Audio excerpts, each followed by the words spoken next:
আমেরিকাতে পটলাক মানে শুধু একটা ডিনার বা লাঞ্চ না, এটা অ্যাকচুয়ালি একটা ইমোশন, একটা ফিলিং।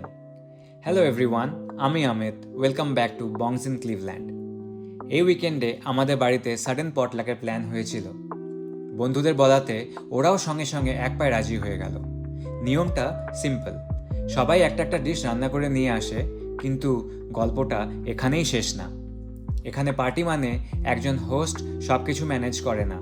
কেউ বিরিয়ানি নিয়ে আসে, কেউ পাস্তা, কেউ বা ডেজার্ট, কেউ ড্রিঙ্কস, এমন করে সবাই কিছু না কিছু নিয়ে আসে।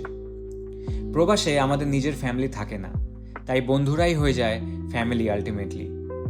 আর এই জন্যই চান্স পেলে এরকম পটলাক প্ল্যান করা হয়, যাতে হোস্টের উপর প্রেশার না পড়ে, প্লাস আড্ডাও যাতে পুরো জমে ওঠে খাবারের সাথে সাথে।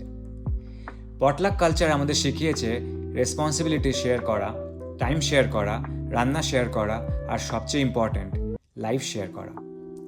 মজা তো খুবই হয় নো ডাউট পটলাকে, কিন্তু পটলাক পার্টির শেষে দেখা যায় কিচেনে হইচই, কেউ প্লেট ধুচ্ছে, কেউ সেলফি তুলছে, কিন্তু সবাই হেল্প করে র্যাপ আপ করতে, যাতে পরের দিন হোস্টের নাজেহাল অবস্থা না হয়। বুঝতেই পারছো আর কি। এখানে কি কত ভালো খাবার বানিয়েছে সেটা ইম্পর্ট্যান্ট না, বাট এফোর্ট আর ভালোবাসা দিয়ে যাই বানিয়েছে সেটাই অনেক পাওনা।